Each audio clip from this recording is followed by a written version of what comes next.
بسم اللہ الرحمن الرحیم۔ السلام علیکم ورحمۃ اللہ وبرکاتہ۔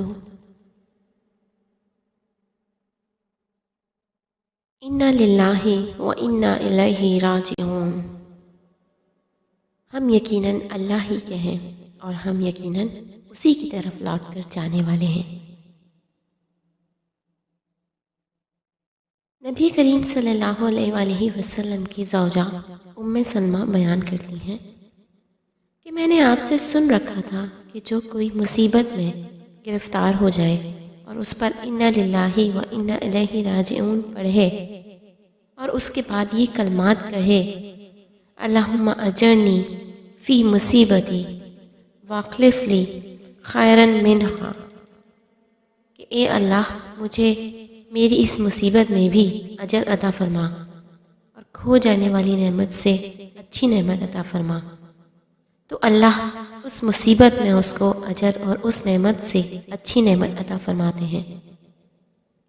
وہ بیان کرتی ہیں کہ جب میرے شوہر ابو سلمہ کا انتقال ہوا تو میں نے یہ کلمات اسی طرح پڑھے جس طرح نبی پاک صلی اللہ علیہ وآلہ وسلم نے سکھائے تھے۔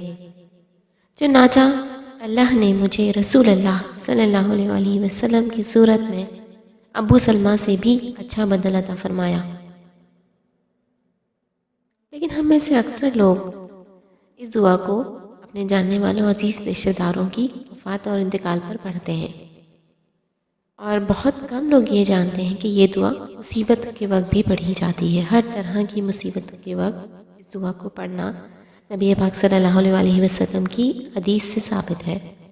اس دعا سے متعلق ایک آزمودہ عمل ہے جو میں یہاں پہ آپ کی خدمت میں پیش کروں گی کہ جب آپ خریداری کرتے ہیں، کچھ خریدتے ہیں اور پیسے ادا کرتے ہیں اس کے، ان پیسوں کو دیتے وقت آپ دل ہی دل میں انا للہ و انا الیہ راجعون پڑھ لیجئے۔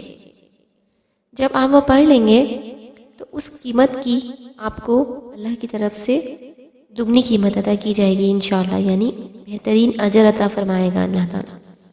اس یقین کے ساتھ آپ یہ عمل کیجئے، ہر قسم کی مصیبت، پریشانی، دکھ، تکلیف کے وقت بھی یہ دعا پڑھنی ہے، اور خریداری میں جب آپ رقم ادا کریں کسی خرید کی تو بھی آپ اس دعا کو پڑھیے، انشاءاللہ آپ اپنے رزق میں برکتیں اپنی آنکھوں سے دیکھیں گے۔ اللہ تعالیٰ ہم سب کے لیے آسانیاں عطا فرمائے۔ وآخر دعوانا ان الحمد للہ رب العالمین۔